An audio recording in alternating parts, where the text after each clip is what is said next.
to follow now is two speakers who are going to talk, I suppose, continuing on the theme that Alistair has very kindly started, looking at human rights and social justice. First of all, from the point of view of the recent assisted decision-making capacity bill, which is causing obviously a great deal of debate and discussion.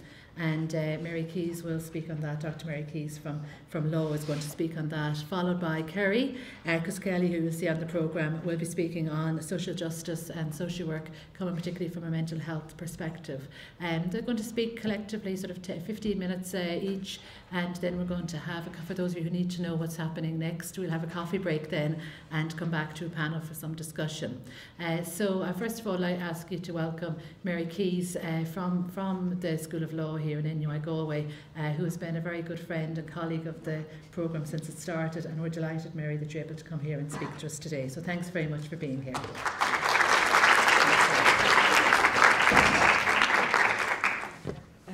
So hello everyone. I'm delighted to be here. I'm honoured to be invited actually, and I just want to reaffirm the words Caroline used with regard to Chris and being behind the programme. Thanks very much.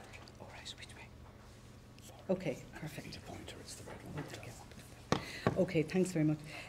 So just to say that yeah, it's great to have been associated with the programme. I had very little involvement really, but just very much on the periphery. And thanks to Caroline for inviting me today. And also just to say it's terrific to see such a well-functioning programme and the great team of Margarita, Declan, Paul, Michael and everybody else who's involved. And of course the most important people are you, the students, in the whole thing. So I'm going to talk about human rights and social justice very quickly, a quick overview, quicker than I had originally thought. So just to look very briefly at demographics, and my point here is just because somebody might have a diagnosis of dementia, and in fact there are questions about that, but just because of that, and we look at the demographics, and they're going to be coming at us in a big way over the next few years because of increasing longevity and so on. But there are also other people besides people with dementia. But none of that really means that people lack capacity to make their own decisions. So some people might need assistance with decision making. So just to be aware of that. I'm going to look very briefly at the context now in Irish law so that you can sort of go out of here today and say, well, actually, we can do that now. We don't have to wait for the bill. A lot of people don't realise the extent to which law can support things right now. So just very briefly on the kind of mixes of approaches to capacity we have right now. The first one is the functional approach, which we're moving to in the new bill, but we already have it in terms of, say, assessing someone under the Fair Deal scheme. The Medical Council guidelines are very strongly in favour of the functional assessment of capacity. So the notion that your destiny might be decided on the basis of an a mini mental state examination, where you're asked various questions about the President of Ireland and the Taoiseach and so on, and which prizes people with education over people who don't, or people with cultural differences, or people who simply couldn't care less about these things. It's actually a very serious issue that your whole destiny could be decided on that basis. So we have to be very careful how we do things. The status approach is what we have formally in law around capacity at the moment, where if someone is made a ward of court and the procedures are completely out of kilter with human rights requirements right now, in that instance the person is deemed incapable and is not allowed to make any other decisions, although there is no official recognition of a proper capacity assessment or specialisation or anything around that. We have about 3,000 people who are wards of court in Ireland. The outcome approach is one that I think people should really watch out for. So the service might, the hospital might say, right, we don't think it's safe for you to go home, but I want to go home. But I understand I won't have anybody coming in 3 days a week and I will be fine. And the hospital say doesn't really have the capacity to understand the limitations of returning home. That's very typical of what happens. So that's current in our law. What about, why are we changing the law? We need to recognise how incapacity impacts on an individual. Particularly the global approach we have right now. But we have a lot of informal incapacity creation in this country, particularly because of our very, very backward law, if you like. So in one case recently, the court said substantial legal and social consequences arising from a finding of incapacity. That hopelessness, helplessness. The Fundamental Rights Agency of the European Union, they have excellent reports around mental health, intellectual disability, legal issues that impact on individuals. They're really, really good reports. And they established all of these issues, that these typical findings are as learned helplessness, passivity, and so on. The opportunity to challenge. I had an experience recently, because sometimes we think these things don't apply to us, but actually they do, where a key worker approached me in a situation where she said a young woman whose parents had died, they had a little rural business, and she was very much part of that community. And she was, when the parents died, the last parent died, she was safely taken away into a residential service, away from the community she knew and everything. And her key worker believed she was well capable of having an independent life and being included in her own community. But at that stage, her business was, the family business was gone. Everything had been sold up because she was made a ward of court. And it's that typical, how do you challenge it? That's what the key worker asked me that day. The arbitrariness of that, you have to think about that. I met her and was able to say that, but that she was the kind of key worker who would do that. And the cycle of disempowerment that arises from a finding of incapacity, we really have to think about that one as well. And the case that comes to my mind is a very well-known now case called Stanev in Bulgaria. Stanev was living in the community with his sister and some other relatives, and he was, they didn't want him living with them. So they applied to place him into guardianship, which is like our wardship system. So once you're in guardianship, somebody else makes the decision for you. So Stanev was sent 400 kilometres away into the mountains to I suppose it's a social care home, it was called, but it has expanded rights way beyond mental health services, the typical area that we think of when we think of, breaches of human rights under the European Convention in this area of detention. So he remained there in a place that was condemned by the Committee for the Prevention of Torture. The Council of Europe Committee for Prevention of Torture had condemned it on 3 separate occasions and said it should be closed down. And he remained there for 7 years. There wasn't even mattresses on beds. I mean, appalling conditions. And it's only in 2012 that he managed to get his release through the Mental Disability Advocacy Centre in Budapest, which is well worth looking up, MDAC. They do amazing work. But he effectively, his rights, all his rights were breached, all his human rights, inhuman and degrading treatment because of where he was living, his breach of his deprivation of liberty with no procedures, no safeguards, no review, the whole works.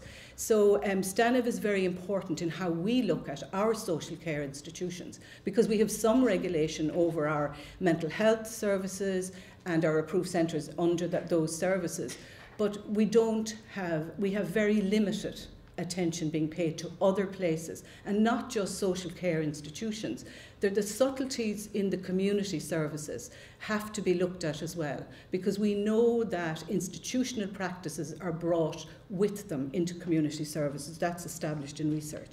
So what we have now, and this is good, we have the UN Convention on the Rights of Persons with Disabilities. Ireland hasn't ratified it yet, but we're heading in that direction. We've signed up, and when our capacity law, this assisted decision-making bill, is passed, we are intending to ratify. Now, what's really good is that people with disabilities would enjoy the rights of everybody, what we all take for granted, on an equal basis, to hold rights and to exercise them, not just to hold them, but to exercise them as well, and that they receive the support. And this follows on from what Alistair was saying, that notion of supporting someone to live the life they want to live, rather than saying, this is the menu we can offer you, take it or leave it stuff. It's actually looking at how you can support that person to have that life and to exercise their legal capacity and make their decisions. And that we prize or we prioritise the rights, will and preferences of the person. It's not somebody else's. So that's really important. I'm only dipping into this now because of time. There's also another provision in the Convention, which I just didn't have here, but Article 19 talks about community inclusion. And there was a major decision yesterday in the courts in I hope I have this right, the Czech Republic, and it's worth looking at. You'll see it on the MDAC website, which actually found in favour in the Supreme Court in this country, and all you need is a few chinks to start getting it done in other places, doesn't apply legally across to us, but the interpretation would be very useful here, where parents of 3 autistic children managed to prevent them from being broken up and sent into institutions, which can be done very easily in some Eastern European countries, and managed to get recognition of the need to have community services. That's all I have time to say about it, but you look up MDAC and you can read it for yourself. It's a really important decision to start the ball rolling in this area and have proper community services. Okay, this is something I don't want to go into, but just it's important to recognise the difference between legal capacity and mental capacity, so you can really understand how policy needs to go. Legal capacity is where, you know, people are recognised. You're over 18, you can get married, and you know you can enter contracts and all that. All of that, so you can be excluded from that if your legal capacity isn't recognised. Now, mental capacity focuses on a person's decision-making abilities, which can vary from time to time. And this is really important, I think, to look at what are the factors that affect your mental capacity. So we often think that we do things rationally. We all think we make all our decisions very rationally, that we don't actually allow emotion to come into our decisions. The opposite is actually the case. Emotion probably is a huge factor, but environmental factors, loads of other things. But we pin requirements onto people in certain categories who might have a diagnosis of something or other, and we expect a different standard there.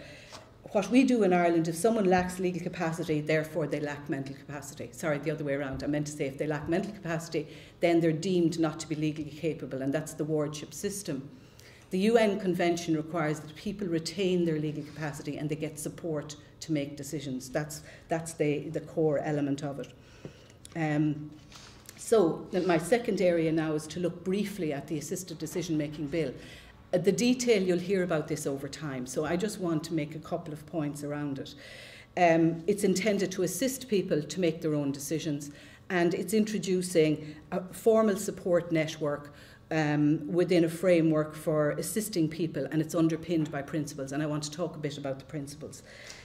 So the formal decision-making system, which you will know about in the future, I don't need to tell you in any detail. There's a hierarchy from low to high, decision-making assistant, etc., etc. The court can make decisions, and then you can have advanced planning. In other words, an enduring power of attorney or an advanced healthcare directive. We already have that. We have an enduring power of attorney. It's already there in law. We should be using it. We have advanced healthcare directives supported by the Medical Council guidelines, the fitness to practice for doctors, their guidelines. So it's really important to know that, and they're urged to support advanced healthcare planning. It's not in statute law yet, but it's coming within this bill. Now, the guiding principles. The presumption of capacity is core to this. That's where the sort of empowering ethos of this bill is embedded in this principle that everyone has the right to make decisions, and you have to have evidence to the contrary to overturn that. And I think we can learn an awful lot about the UK system by just being aware of the difficulties they've run into. They just published a House of Lords report, what's called a post-legislative scrutiny of their bill. They have a similar kind of a bill, and they have just looked at it and seen that there are huge issues where people are not adhering to the law in practice, and this is particularly relevant to social work practice. So the presumption is very important to start with. It has been used, this is recognised, to deny service. So you say someone is presumed to have capacity, therefore, you know, we don't really need to do all these other things. So we hang our hat on something like that and avoid provision. Now, the next one is a person must be assisted in every possible way before they're deemed incapable.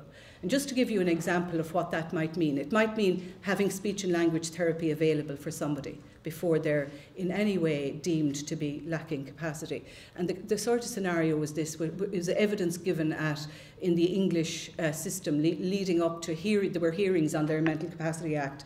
And one of the leading QC in England gave evidence of a man he was he was representing him following a major accident. And for 13 years following the accident, this man was able to walk, he was mobile, but he could only grunt. And his family believed, the word was used, that he was a zombie. That was the word used in the evidence. And so did his senior counsel, until the man got an interim award of damages. And he used it to employ a speech and language, a very highly specialised communication therapist. And on the second occasion of his appointment, he was able to totally communicate with this woman what his wishes were, what his ideas were, what he wanted. So inside his head, he was a totally capacitous individual who had been written off. So that's where it's very, very important. And the funny part was Daniel Brennan, then this was the QC, I think he's Lord Brennan now or something highfalutin like that. And he said he didn't really believe there had been such a transformation. So he challenged him in an interview with him afterwards. And he asked him a few questions, and that was all fine. Everything was dealt with. And then he asked him to spell encyclopedia, and he did immediately. As I was telling my colleagues, and some of them reckon they mightn't pass that test.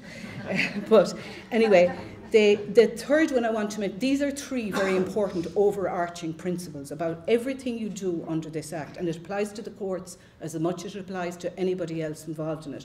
The third one is unwise decisions are not necessarily indicative of incapacity.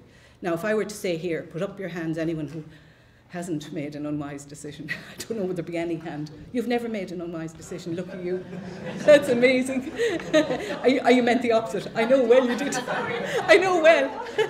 I just thought of one pure individual. Never mind. But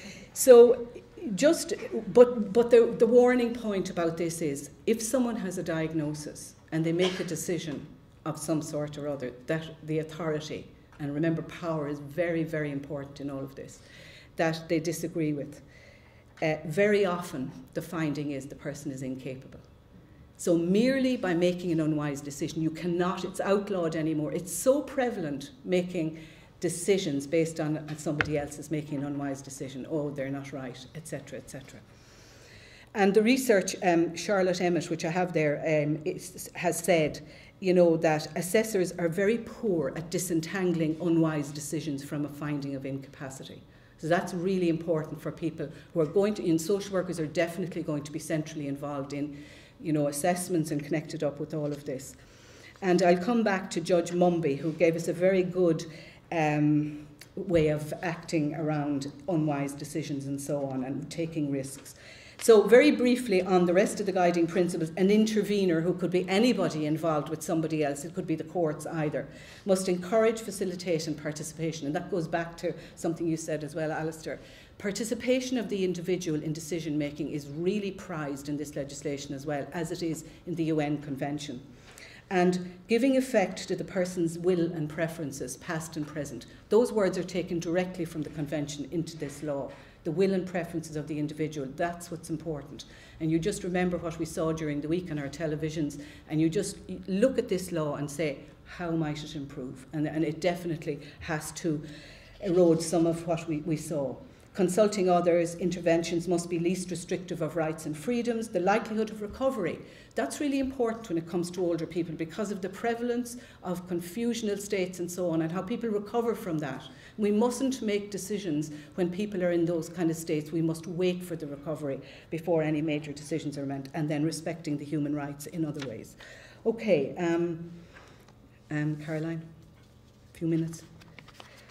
Okay, definition of capacity, that's, it's issue and time specific. It's a decision at a particular time. It's not global. You are now not able to make your financial decisions, therefore you can't make any more, which is the current position. But it's a decision, issue and time specific. And it talks about what incapacity means there, so I won't delay on that. So what is really important to remember, the kind of message is no more broad brush approach. You can't say, does he or she have mental capacity? That's going to be out. In fact, it should be out now, outlawed totally. Can the person make the particular decision about where they might like to live or whatever? The assessor's role is crucial in all of this. Where do you assess the person? Are they overwhelmed by the imbalance in power? You should, some Australian states will not allow assessments to take place other than in the person's, closest to the person's home, wherever they are living most comfortable, etc. We don't do that. information appropriate to the circumstances, and then learning from the research lessons. You will note I'm rushing on. I want to get to another point before I finish. So just to note the lessons from the English research, that one of the highest triggers for an assessment of capacity, and we shouldn't rush to assess capacity because we have the presumption we must help the person and we don't judge necessarily on unwise decisions. So the disagreement on care and protection is the highest trigger, one of the highest triggers for an assessment, and that legal standards are not being routinely applied. These are the lessons from the UK, which I think we can really take. The other thing to remember is they found that people who are trained, in Charlotte Emmett's research, people who are trained were no better than people who weren't trained. And that's kind of scary. We have to look at the kind of training we do. Is it right at all? Is it appropriate? And so on. And there are lots of others. You can read that there because the presentation is available. I think it's really important that it isn't medically dominated. None of us is defined by our medical condition if we have one. It has to be holistic, it has to be multi-D, it has to involve the person. It's not going to succeed otherwise. It must be a multidisciplinary assessment. So I'm going to finally finish on 2 cases. Caroline, am I okay? To look at, this is the third part of my presentation, if you can follow me at all, the capacity and the issue of residence, because this is critical at the moment. We hear nothing from, well, we hear lots, but we hear a lot about people who are in beds who shouldn't be in beds in acute hospitals. And I'm sure it is a big problem when people are trying to get acutely ill people in. But how we deal with this problem is very, very important, I believe. So I have a couple of cases that really illustrate how we think about things, and they're English cases, and I would advocate that you read them if you get a chance. They're very interesting. But in this case, that first one, capacity and residence in KK, the case is known as. KK was an elderly woman who was a widow, moved away from her own area, rented a house, and had multiple major physical difficulties, used a wheelchair, needed a hoist, had Parkinson's, and was diagnosed with dementia. But she was living at home and having care and support on her own, didn't have any family, children I should say. And she was assessed by a social worker at a particular point in time, deemed to lack capacity, and was moved into residential care. Because once you deem, remember now what I talked about, the cascade of events that can happen, once you're deemed to lack capacity, other people make decisions for you. That's the critical bit. So she was deemed to lack capacity, moved into a residential service. She didn't like it, she didn't want to stay there. Was she deprived of her liberty? That's another question, which I'll just come to at the very end. And she challenged it. She was the first, under the mental capacity in England, she was the first personal litigant that got herself in front of the courts, and she was feisty enough to be able to do that. She impressed the judge so much that he believed she had few signs of the incapacity that she was diagnosed with. She said ultimately, if she went home and there were difficulties, if she fell down and on the floor, that she accepted the risk of dying and so on, and controlling her own life in that regard. But just a couple of comments. The court talked about disabled persons and degenerative conditions. They're entitled to the presumption of capacity. But they warned that professionals and the court mustn't be unduly influenced by the protection imperative.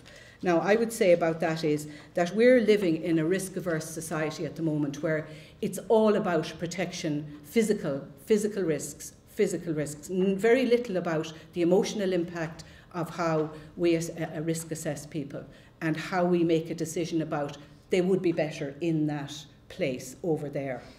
Do we know what that place over there is about? A lot of the time we haven't a clue what the services are like in these places. So we need to be very careful about that.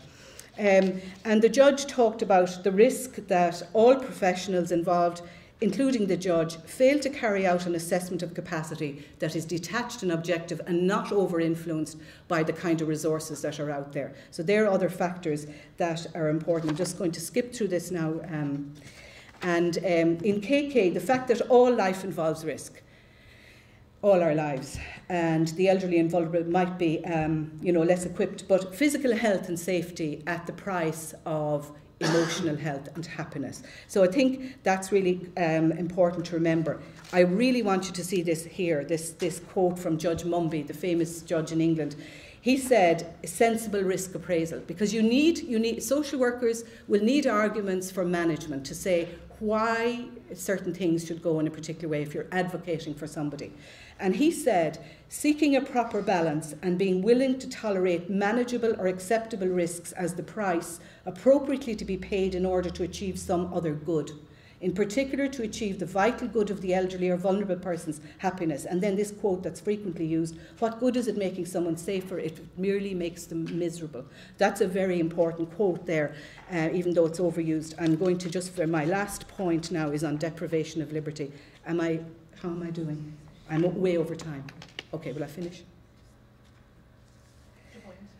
My point is on deprivation of liberty. If you remember on the other night, 3 people living in this place, and I'd say there's no question, but they were all under Article 5, the European Convention on Human Rights. They were deprived of their liberty. There were no procedures, there were no safeguards, etc., etc.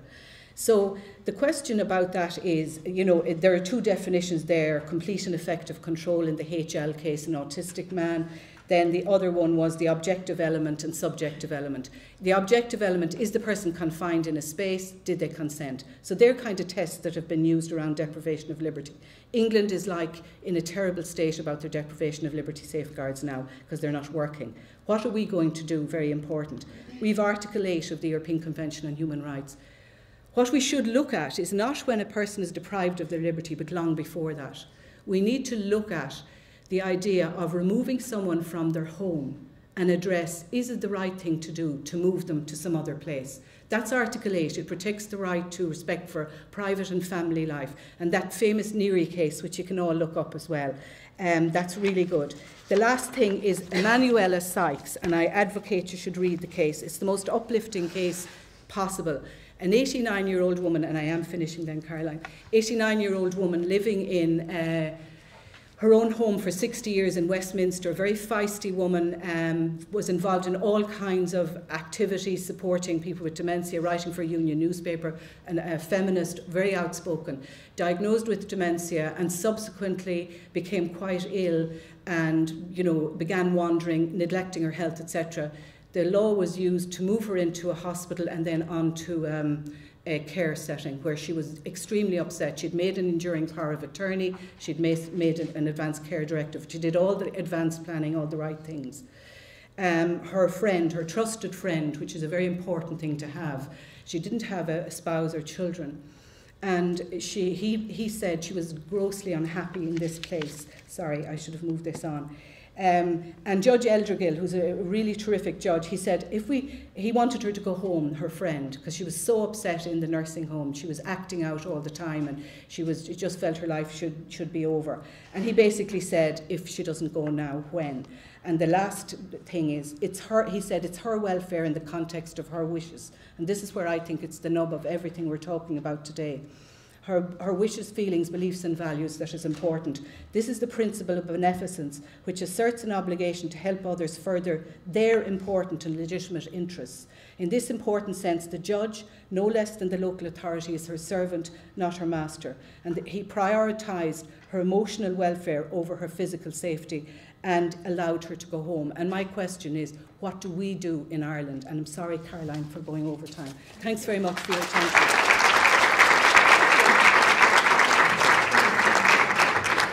Mary, thank you very much for that. And in case anybody thought I was giving really intimidating looks to Mary, you've no need to apologise, because I think the content of what you've talked about is so timely and so important and so powerful. And thank you very, very much, Mary, for that. Of course, what I didn't tell you a little bit about Mary's background is very relevant, is that Mary started off as a social worker.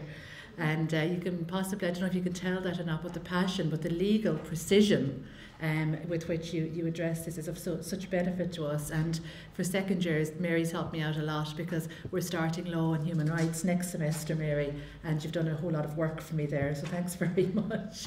I'm conscious of the time. We have run over a bit, but so what? We're talking about really important stuff, and I've just been trying to give messages to Kerry, and I think she's agreed that we're going to take our coffee break now rather than feel rushed, and we'll manage to readjust. We've anticipated a little bit of slippage.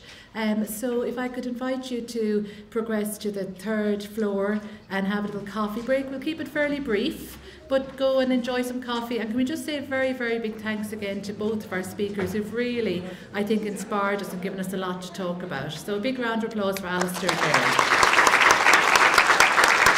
Critical perspectives on human rights and social justice. And before I say any more about Kerry, just to say to you that after that we're going to have a short panel. Declan Coogan, my esteemed colleague, is going to lead a short panel discussion just on picking up some of the themes from the talks. It'll be brief, it'll just be 10 or 15 minutes, and then that will be followed by a tribute which will be led by another esteemed colleague from the department, Paul Michael Garrett. So that's probably enough to tell you for now. I'll tell you the rest. You can read the programme. So I'm delighted to welcome Kerry and thank her for travelling down from Dublin to this event for today. And Kerry is a mental health practitioner. She's also an editor of the International Journal for Critical and Radical Social Work, and she's an active member of the Social Work Action Network as well, which I know she's going to mention in her talk as well. So a big round of applause and a welcome for Kerry, and thanks very much, Kerry, for being here.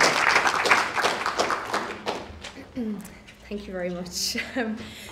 So I just want to say thank you so much to Caroline and to Paul Michael Garrett and everyone else in Galway for inviting me here today. I'm very humbled. I feel very out of my depth, coming in to speak after such wonderful talks and, academics that I really enjoy listening to. And I was very excited to hear Mary speak because I've never gotten to hear you in person before, which is great. I've heard lots about you.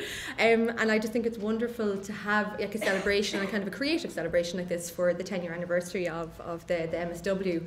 I think I remember back, I qualified just over 4 years ago, but I remember when I was thinking about where I would apply, I actually had heard lots of stuff about how difficult it was to get into the Masters in Galway and how they really, really did grill you. So I actually was so intimidated, I didn't apply here. I really wanted to, but I didn't because I was thinking, no, this is just too difficult. So I'll go somewhere else. So you've had a reputation as being quite a high caliber Masters from the beginning, obviously. So yeah, just congratulations on that. And so I suppose, I'm here as a frontline worker. I have a few different hats. I suppose I work in mental health at the moment. I have experience in a few different areas: community development, medical social work. I worked as a social care worker in intellectual disability homelessness for many years. I'm in the international committee in the Irish Association of Social Workers, which connects kind of the ISW to the IFSW. I'm one of the co-founders of the Social Work Action Network Ireland. I'm involved in the union in kind of workers' rights. I'm the chairperson of the National Social Work Vocational Group.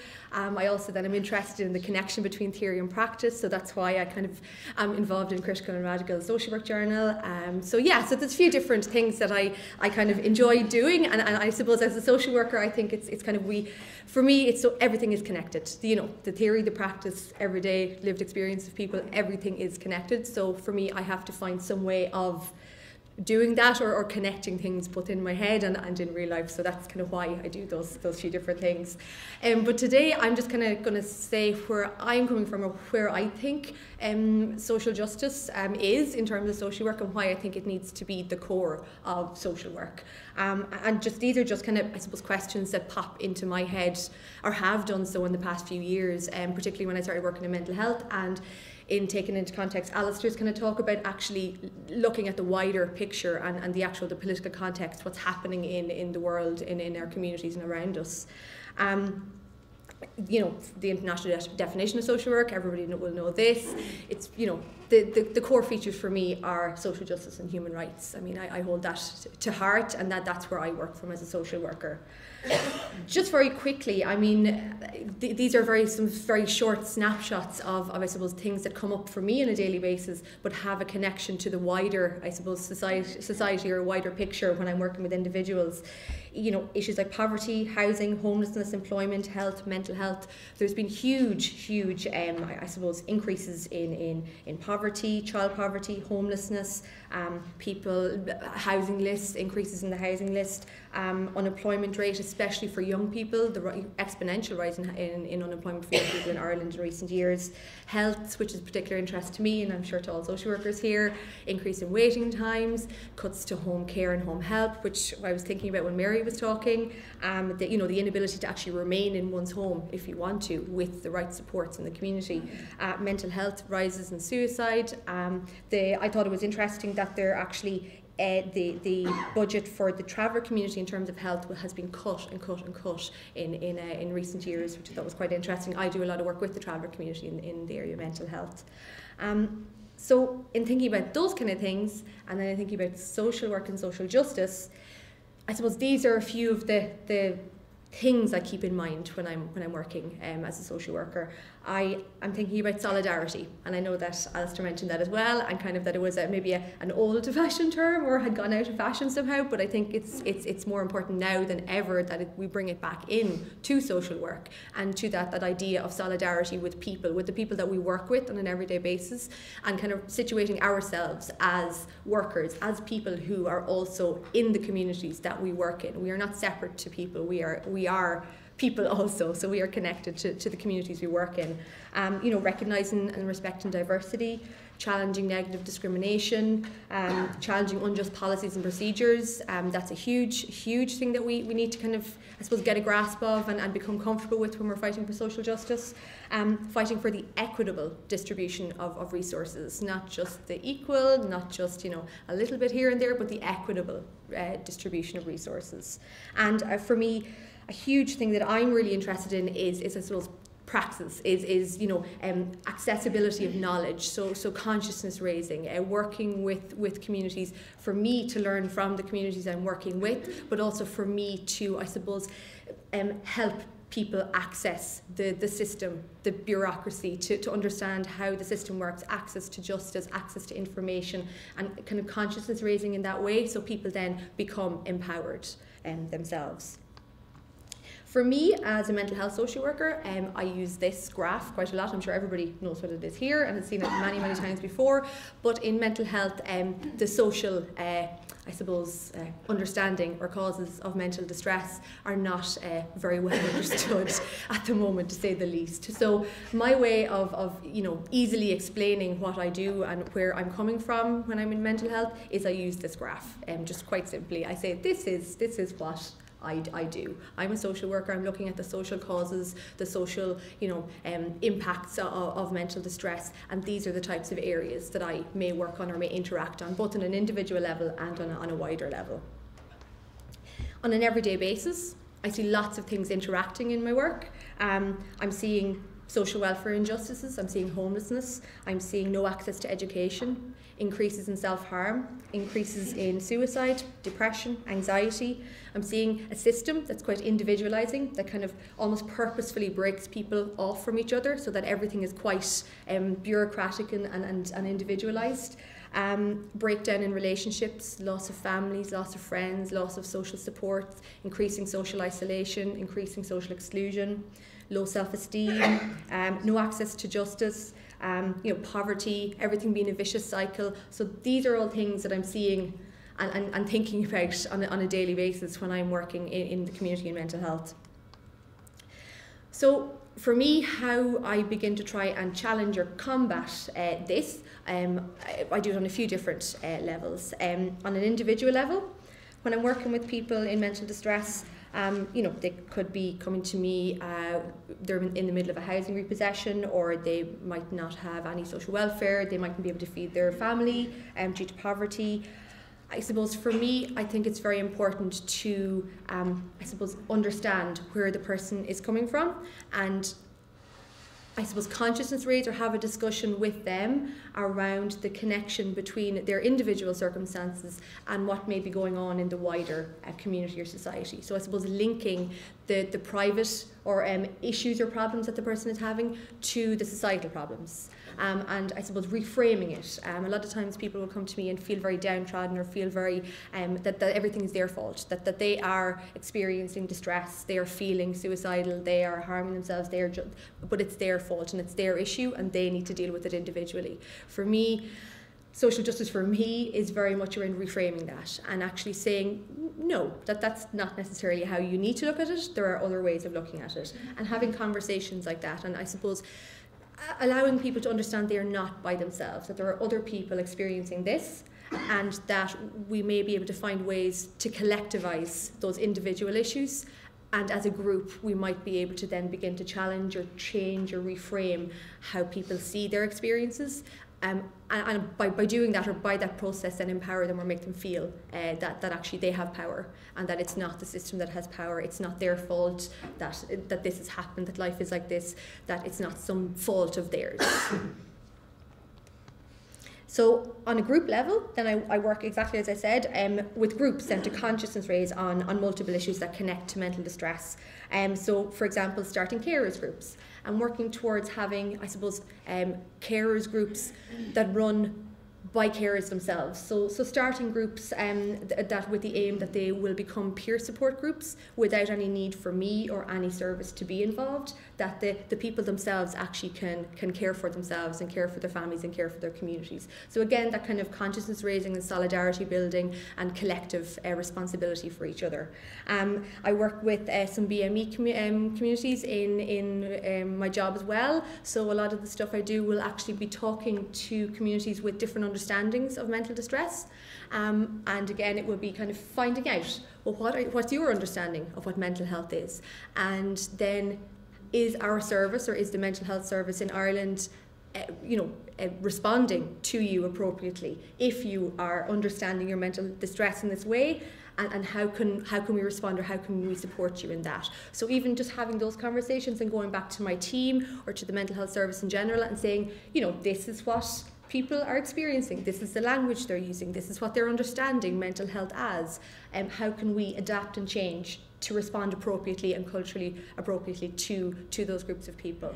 And also again, improving access to the service for people in terms of explaining what the service is like. So explaining how the Irish mental health system works, explaining why one needs to go through their GP, their et cetera, to get some support or some help, and I suppose then explaining or I suppose opening up for people who might not be familiar with our system what it is, and then allowing them to make their own choice whether they want to enter our system or not, or whether they can find support in a much more appropriate or better way outside of the system. And then on a wider level again, working with certainly different communities. I do a lot of work with the traveller community around mental health and mental distress, and on I suppose using a community development approach. I suppose looking at the broader and structural issues that might impact a whole community in terms of mental distress. So what I've done in my area is we have brought together a range of different stakeholders or people who are from the traveller community, from local services, from the mental health services, and we've started an action group on mental health and mental distress in the community. We've organised consultation days where we've brought together service providers and the community and just facilitated conversations about why are the traveller community experiencing so much more suicide than the settled community? Why in the area I'm working in were there 100% of the population who had attempted suicide in the past few years? Why are people not receiving the support and the help that they're asking for, but are just simply not getting? What are the barriers, and what are the kind of the barriers to people connecting, and kind of having a discussion around that and seeing what we can then do to address it in the way that the community wants, not in the way that the services necessarily want, but in the way the community wants. So I suppose that's kind of the stuff we're doing there.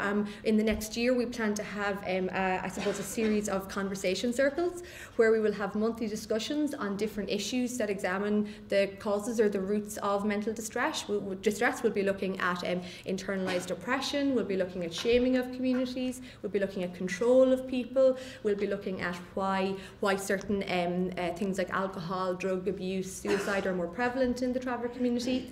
We'll be looking at those kind of things and having discussions with service providers and the community about those issues and seeing where we can go from there. And I suppose for me, to work from a social justice perspective, as a social worker, you will be the lone voice. You will be the annoying one. You will have opposite views to those in power. You will challenge a lot of thinking. You will need to break new ground alone before others follow. You have to be brave, be courageous. You'll have to have strong ethics and values. You will have to be creative. You will have to have strong peer support, which is my next slide. We'll look at that. You will need to you'll need to find a group of similar-minded people to keep you going, basically. And you'll also have to not be afraid of subverting the system. That is one thing you will have to not be afraid of. And so I suppose the safe space for fighting for social justice and social work values for me has been the Social Work Action Network Ireland. Briefly, this is a network that's been going in the UK for many, many years. I started it here in Ireland in 2012 with another social work colleague. We now have active groups in Galway, in Cork, in Dublin, and most recently from last week we now have an active group in Belfast, which is great.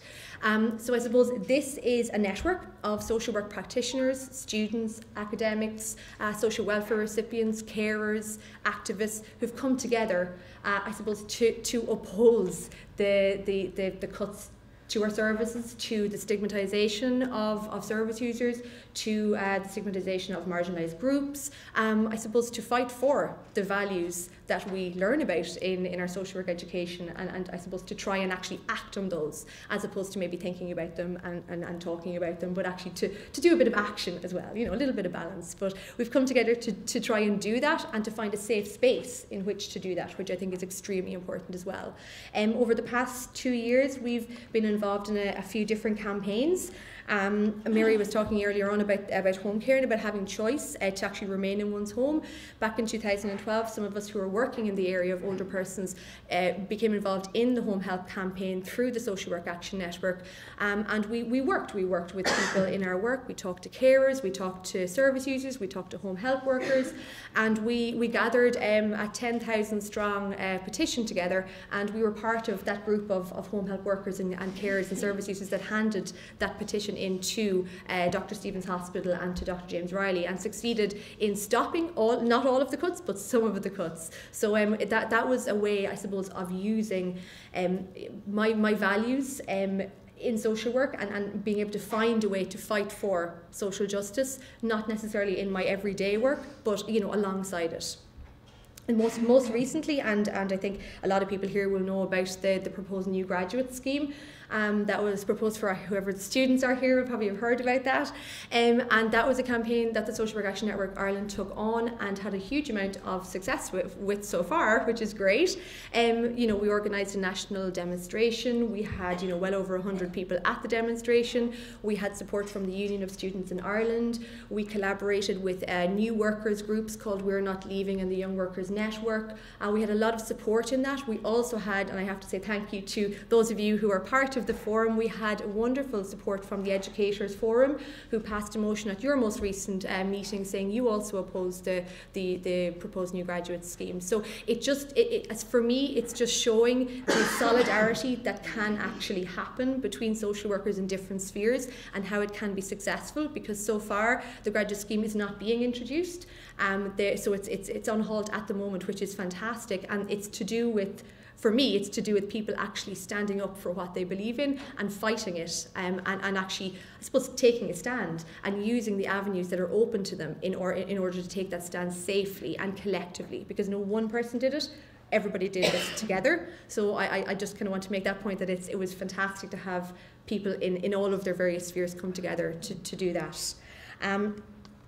And finally then, for me, is connecting the theory to the practice. I do not think that you can have just action. I do not think you can have just theory. I think you need to have both. And for me, the Critical and Radical Social Work Journal, for me, it fits everything. It's a mixture of academia, and it's a mixture of frontline practice. It tries to bring people together to actually discuss what the experience on the ground, so the lived experience that either service users or communities have with the people who are looking at it from a theoretical base every day, and kind of discussing that.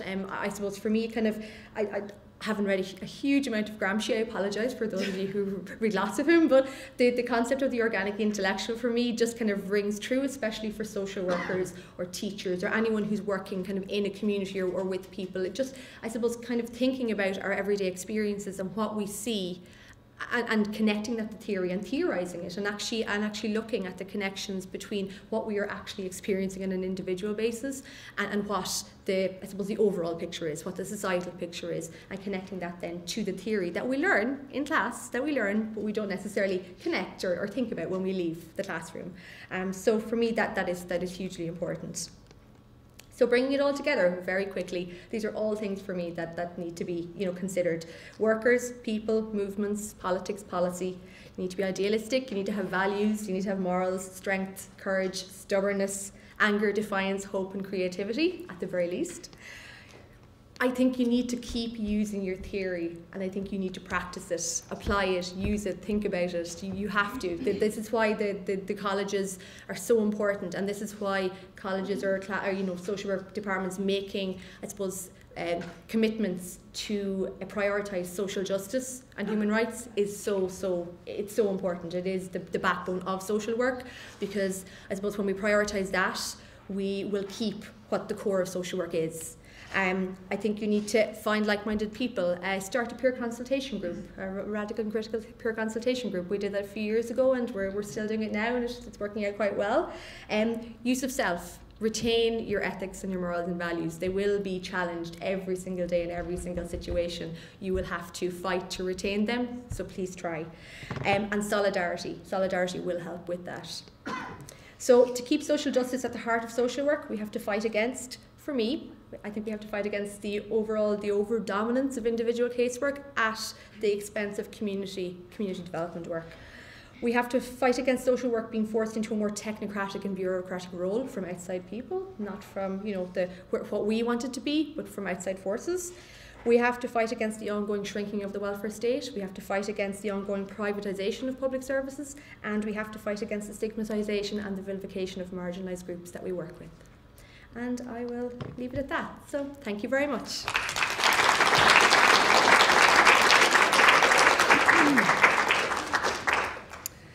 Kerry, thank you very much for, I think, a truly inspirational talk, and for doing a lot of our work for us there, Kerry. I have a fair idea that if you'd approached Galway, you'd probably have done okay. But thank you very much. Such important points. I think a lot of food for thought, and it's really nice to welcome you to Galway. And I hope that you'll be a regular visitor for the inspirational messages that you're giving. And I think I'm sitting at the front. I can't see people's reactions, but I have a feeling that a lot of what you said has resonated with the group. And a special thanks about your point about theory in the colleges, and I suppose the message back for us is that has to be meaningfully applied to practice, and that's what you're doing so wonderfully. So congratulations on your work, and thanks again for being here. So a big round of applause for Kerry.